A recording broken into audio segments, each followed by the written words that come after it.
আজি মাতৃ দিৱস তাৰ উপলক্ষে আপোনালোকৰ সকলো মাতৃকে শুভেচ্ছা জনাইছোঁ। আমি সৰুতে কিতাপ পঢ়িছিলোঁ যদিও ইমান কিতাপ পঢ়াৰ নাছিলে, হাবিয়াস নাছিলে। স্কুলত পঢ়িছিলোঁ, কলেজত পঢ়িছিলোঁ আৰু পঢ়ি শুনি ভাবিছিলোঁ যে কেতিয়া কিতাপ পঢ়া শেষ হ'ব, তাৰপিছতে আৰু কাম কৰিম, ডাঙৰ হ'ম সেনেকুৱা বুলি ভাবি আছিলোঁ। মাহঁতক দেখা পাই মাহঁতৰ নিচিনা কেতিয়াবা ভাত বনাম, বজাৰ যাম, সেনেকুৱা অনুভৱ হৈছিল। কিন্তু এতিয়াহে গম পালোঁ যে কিতাপ পঢ়িলে কি হয়। এতিয়া অনুভৱ হয় আৰু কিয় নপঢ়িলোঁ, এতিয়াও পঢ়ি যাওঁ। এতিয়াও ডেইলি কিতাপ পঢ়িবলৈ সময় নহয়, যিহেতু শ্বুটিঙত ব্যস্ত থাকোঁ। তথাপিতো যেতিয়াই পাওঁ সময় উলিয়াই কিতাপ পঢ়িবলৈ চেষ্টা কৰোঁ।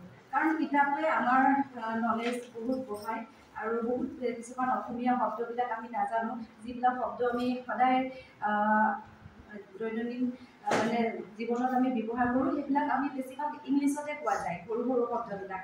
আৰু কিছুমান এনেকুৱা শব্দ আছে সেইবিলাক আমি অসমীয়াত ক'ব লাগে। যিহেতু মই অভিনয় লগতে জড়িত তেতিয়া অসমীয়া শব্দবিলাক ক'ব লাগে। এনেকুৱা শব্দ আছে, সেইবিলাক শব্দ শুনিলে ভাল লাগে কিবা অসমীয়া শব্দবিলাক। আৰু বাইদেৱে যিহেতু কৈছে মহাভাৰত ৰামায়ণৰ কথা, মই এতিয়া মহাভাৰত ৰামায়ণ পঢ়িম বুলি ক'লে মানুহে কয় ইমান সৰুতে তুমি এইবিলাক কিয় পঢ়িব লাগে, সেনেকৈ বুলি কয়।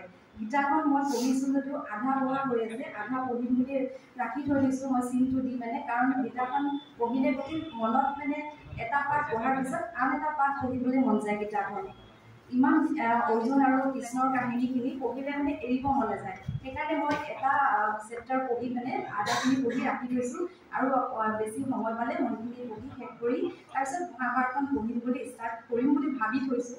যদি আপোনালোকে মোক আশীৰ্বাদ দিব যে মহাভাৰতখন পঢ়ি কমপ্লিট কৰিব পাৰোঁ বুলি। কাৰণ জ্ঞান আমাৰ কেতিয়াও শেষ নহয়, মৃত্যু পৰ্যন্তলৈকে আমাৰ জ্ঞানৰ আমি কিতাপ পঢ়ি শেষ কৰিব নোৱাৰোঁ। জ্ঞান আমি পাই থাকিব লাগিব। যিহেতু আজি ইমান শুভ দিনত মোক নিমন্ত্ৰণ জনোৱাৰ বাবে বহুত বহুত ধন্যবাদ জনাইছোঁ। আৰু এনেকুৱা অনুষ্ঠানত আহিবলৈ পালে সঁচাকৈ ভাল লাগে।